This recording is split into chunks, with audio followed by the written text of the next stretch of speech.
What's up, Everyday Blades? Man, I got an unexpected cool knife to go over today. One that came with a sweet amount of swag, but we're talking about the We Knives Arrakis, if that's even the way it's said. This is the refined version, kind of toned down version of the Isham by Isham. This thing is very, very difficult to understand how awesome this thing is in a video or in a picture. When I saw this, I was like, yeah, that's not for me. That's not my style. I like plain and simple. So the way I ended up with this knife is, right now we're in a little bit of a slump. Knives are not really selling. Well, we're still going to move knives one way or the other, so we're doing some trading. And I got this in a trade. The guy sent me some really good pictures, and I just started to take a little bit of a liking to it, and I just wanted to check it out. If anything, I'll check it out, do a review on it, and pass it on down the line. But when I got it, man, I was so pleasantly surprised. So this is the Arrakis. The original version was the Isham. That one was a liner lock. This one is a frame lock. Integral or sub-integral, I'm not quite sure which one it is. It's one solid piece of titanium, but the actual pivot is in a different piece of titanium that's screwed on there. So it's its own thing, right? It's kind of like a subframe lock to me. We'll go into all that in the details, but the bottom line is it's just really cool. It comes in several different versions. He actually had two versions and asked me which one I wanted, but before he shipped, I didn't answer in time. He had a carbon fiber version and then a anodized, kind of custom anodized titanium version.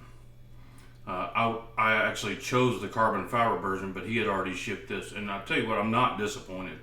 I'm a big fan of carbon fiber and titanium together. That's just an awesome combination.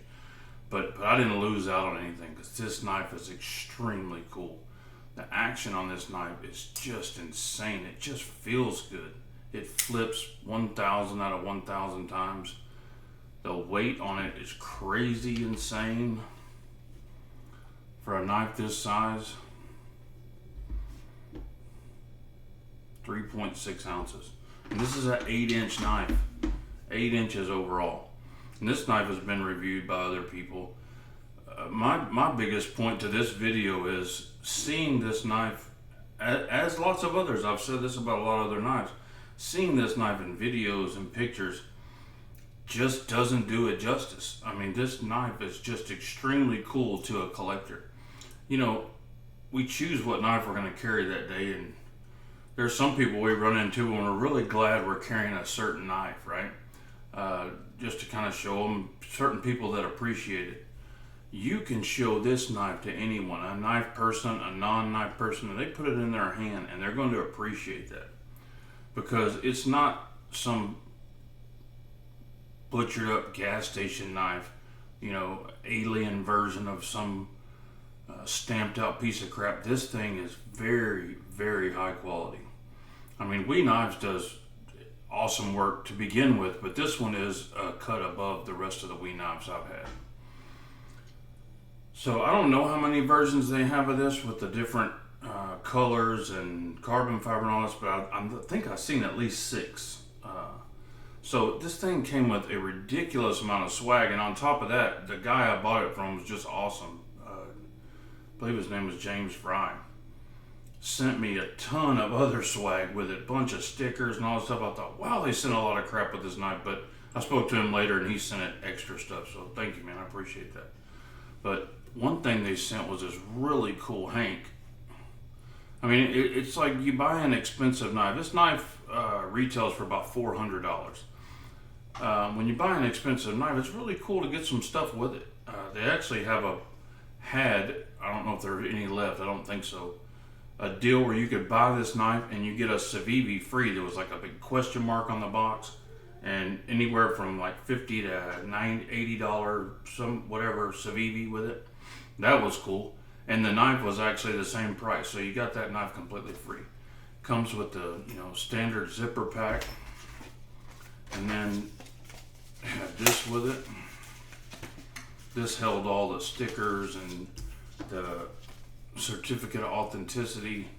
It was just great presentation. Standard micro. It's not a standard microfiber cross. It's quite a bit larger, and it's more of the fabric material. That's the one I like. There's some that kind of feel like they're kind of plasticky. I don't care for those too much. But and then an exact sticker of the knife. I mean, how cool is that? I haven't handled the original version. Let me see. I can't even remember the Eschaton, or however you say it. But I know that it didn't look as usable as this knife does. I think what they did was try to make a carryable version of that art.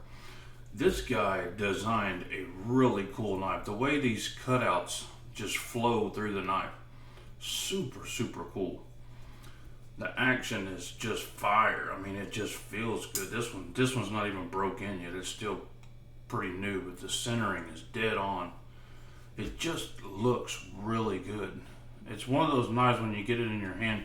See, he has his name badge there and his maker's mark. It's one of those knives when you get it in your hand, it's a big, pleasant surprise. It's like, wow. Because this is not the type of knife. I mean, most of you know what I like, but something like that, pretty plain, as wild as I get, is a turtle shell inlay, and all my Shiragorovs look the same. But yet I can appreciate this. I like this. I'm going to keep this in my collection.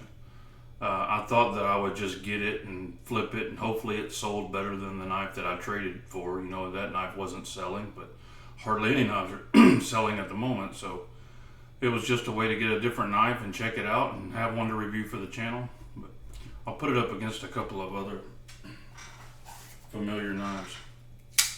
So this is the Rat 1. It's just a little bit smaller than the Rat 1. This is the Rat 2. It's just a really good size. I'd seen a couple other reviewers saying that if you had larger hands that it might not fit you very well. I have double XL hands, but it fits my hand perfectly. And you can choke up on this thing, and man, that is a really, really usable knife. Now, I'm not going to go hard to use this knife because it is, even though it's totally usable, it is a piece of artwork. I will carry it and use it a little bit, lightly use it, but I'm not going to go beat on it. But the anodizing is just fire on that thing. And man, it is razor sharp. There's versions with DLC coated blades. I think I even seen one that was completely DLC blacked out, but that would kind of take away from the theme of the knife, because having the two different color materials here really highlights how cool this knife really is. So, guys, I just wanted to share that with you. I know a lot of people have already reviewed that knife, but it was an unexpected surprise. I think now they're even cheaper. They're down in the, I think I saw them for $338 or $368 or something, but they're cheaper than they were. And if you can find the one that has the question mark on the box, you get a free knife for that one. So if you looked at this and you're like, man, that's not really my taste, but if you get a chance to get it, I think that you'll change your mind. If you're a knife collector, I think you can appreciate this knife. It's really, really cool. And I don't have any affiliation with the Wee Knives. I don't have a link or anything. I'm just sharing a knife that is really cool, designed by a cool designer, Isham. Guys, thanks for watching. God bless you and your families. Say a prayer for our country. Good night.